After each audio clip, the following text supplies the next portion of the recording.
Assalamualaikum warahmatullahi wabarakatuh. Bismillah, alhamdulillah, wassalatu wassalamu ala rasulillah, amma ba'du. Alhamdulillah. Bagaimana kabar anak-anak sekarang?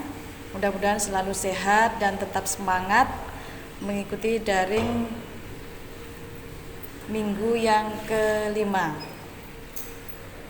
Marilah kita berdoa bersama, mudah-mudahan pembahasan kita kali ini, materi yang akan kita bahas bersama-sama bisa bermanfaat bagi kita semuanya. Al-Fatihah. A'udzubillahi minasyaitonirrajim. Bismillahirrahmanirrahim. Alhamdulillahirabbil alamin. Arrahmanirrahim. Maliki yaumiddin. Iyyaka na'budu wa iyyaka nasta'in. Ihdinas shiratal mustaqim. Shiratal ladzina an'amta 'alaihim ghairil maghdubi 'alaihim waladdallin. Amin. Anak-anak semua yang kami banggakan, untuk materi muamalah yang ketiga kita akan bahas tentang masalah riba. Pengertian riba menurut bahasa adalah berlebih atau bertambah atau tambahan. Sedangkan menurut syara, riba adalah ketentuan mengembalikan berlebih atas suatu barang atau uang yang dipinjam dalam tenggang waktu tertentu yang ditetapkan oleh satu pihak yang untung kepada pihak lain yang merasa keberatan dan rugi. Atau dalam istilah lain, kelebihan atau tambahan pembayaran tanpa ada ganti atau imbalan yang disyaratkan bagi salah seorang dari dua orang yang mengadakan akad. Kemudian macam-macam riba menurut Ibnu Qayyim ada dua. Yang pertama riba nasi'ah. Riba ini terdapat dalam utang piutang.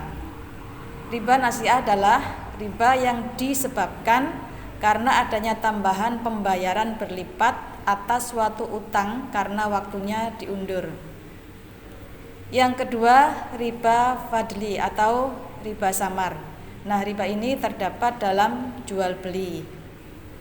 Riba fadli adalah riba yang disebabkan adanya tambahan dalam jual beli barang yang sejenis, tetapi timbangan atau takaran atau ukurannya berbeda. Hukum riba adalah haram. Sebab 1. Adanya permusuhan dan merusak tatanan hidup tolong-menolong. Yang kedua, menjadikan mental pemboros, pemalas, dan menimbulkan penimbunan harta. Kemudian yang ketiga, karena merugikan orang lain. Selanjutnya yang keempat, ini termasuk bentuk penjajahan dan pelanggaran hak asasi manusia.